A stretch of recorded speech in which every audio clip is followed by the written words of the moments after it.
Le maire nous a fait voter cette convention alors que ce document porte le nom de convention alors qu'en réalité c'est un contrat en bonne et due forme.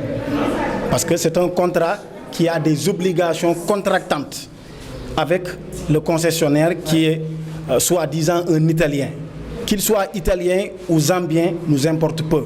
L'essentiel, c'est que lorsqu'on signe une convention avec une entreprise, l'essentiel pour nous, c'est que cette entreprise-là puisse avoir les capacités aussi bien techniques, financières, donc pour accomplir ses travaux.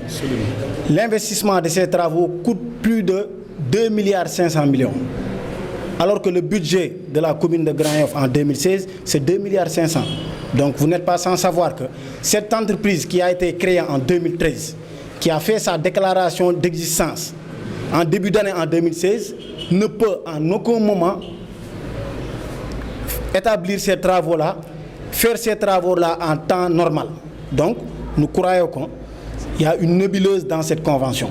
Le maire a voulu s'entêter à signer cette convention, alors que lors du conseil municipal, le représentant de l'État, le sous-préfet des Parcelles Assainies, était présent.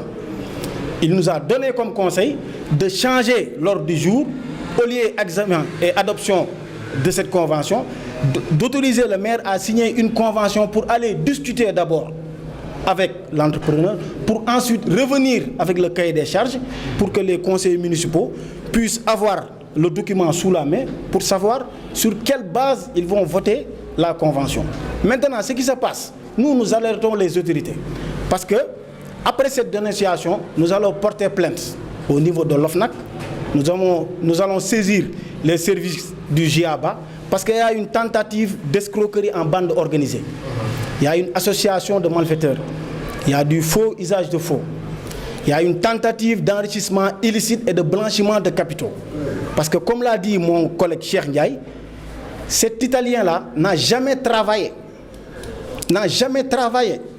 L'entreprise dont on a donné cette convention-là n'a jamais effectué des travaux de cette nature, ni au Sénégal, ni ailleurs. Donc, il y a une nébuleuse de signer une convention avec une entreprise qui n'existe que de nom.